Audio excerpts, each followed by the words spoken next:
Les expériences de ce jeu sont relatives, elles existent dans son plan de conscience. Elles ont une existence relative. Relative parce que liée à l'espace et au temps. Ce qui est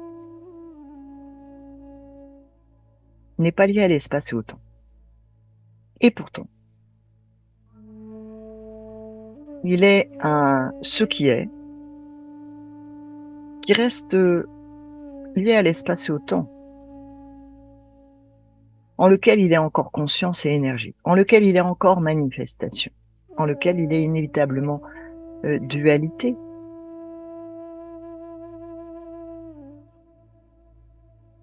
Mais cette conscience-là, non personnelle, est perçue par la réalité relative comme étant la réalité ultime.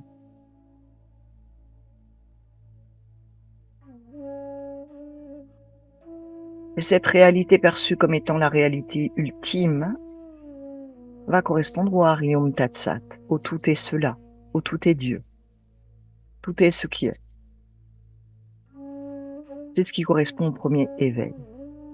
Mais si ce premier éveil, pour vous, est juste une expérience de temps en temps, et que lorsque l'expérience n'est plus là, à nouveau le je se croit être quelqu'un, croit encore aux histoires, se définit encore par rapport aux histoires relatives du je. C'est ce que vous allez partager lorsque vous dites « je m'oublie », je me suis oublié, je me suis perdu. Alors l'enseignement égyptien, la tradition tantrique non-duelle égyptienne propose des jeux spirituels, des moyens habiles, une investigation qui est une invitation à voir ce à quoi vous vous accrochez, les histoires auxquelles vous vous accrochez, qui vous croyez être. Et c'est la raison pour laquelle ces histoires sont vues, non pas comme étant vos histoires personnelles, mais vues comme étant des histoires cosmiques, les histoires des 5 éléments, l'histoire de la manifestation. Et en voyant ces méridiens cosmiques dont je vous parle dans cette capsule que vous pouvez voir sur le site Les Portes de l'Éveil, 42 minutes je crois, ces méridiens cosmiques sont les courants par lesquels la conscience énergie de vie, qu'on peut appeler prana, qu'on peut appeler le ki, qu'on peut appeler le ka en Égypte, s'est écoulée en la première manifestation. Pas la manifestation de Bibi, hein, de petit bonhomme, petite bonne femme. Manifestation, la première manifestation. Et ces méridiens cosmiques, on va retrouver l'histoire de ces méridiens cosmiques à travers les mythes. L'histoire des dieux, de ce qu'on va appeler, nous, en tant qu'humains, des dieux, des déesses, des mythes, des légendes. Et ces mythes en Égypte, hein, que vous pouvez retrouver dans le livre Introduction à l'enseignement de vie, Introduction au livre de vie, au livre de Thoth, sont en fait par reflet inversé l'histoire de ce qui se joue en nous, de ces méridiens qui traversent notre corps, alors pas notre corps physique, un corps plus subtil, un corps d'énergie. Et c'est cette lecture-là de ces courants, de ces méridiens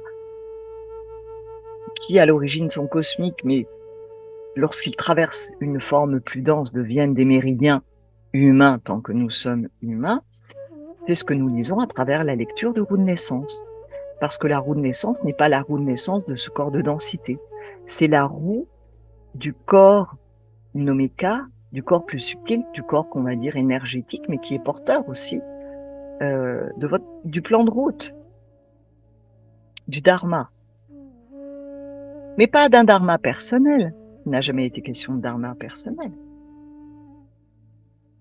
C'est la conscience identifiée, cristallisée qui va se croire être limitée à ce corps de densité, à avoir des corps subtils qui lui appartiennent, qui deviennent des corps égotiques, mais qui sont tous des corps illusoires, des Maya Kosha, des corps, des véhicules de conscience illusoires, mais en même temps Maya reliés au divin, la grande illusion divine, le grand jeu divin. Donc l'intérêt, donc je vous le rappelle, l'intérêt d'aller voir ces histoires, c'est uniquement lorsque Ariom Tatsat, tout et cela n'est pas réalisé. Que l'être n'est pas passé d'une conscience personnelle à une conscience non personnelle. Et l'intérêt de voir aussi ces accroches au niveau cosmique à travers la voie du cœur, c'est lorsqu'il y a encore une croyance en la conscience, en l'énergie, en la réalité réelle de la manifestation, en la réalité réelle de la conscience et de l'énergie. Lorsqu'il y a encore appui sur conscience-énergie. Donc à ce moment-là, c'est la voie du cœur qui est l'invitation donc à percer ce qu'on va appeler, ce que j'appelle percer le voile de Maya. Le voile de Maya étant au niveau cosmique, avidya, l'ignorance, et au niveau personnel.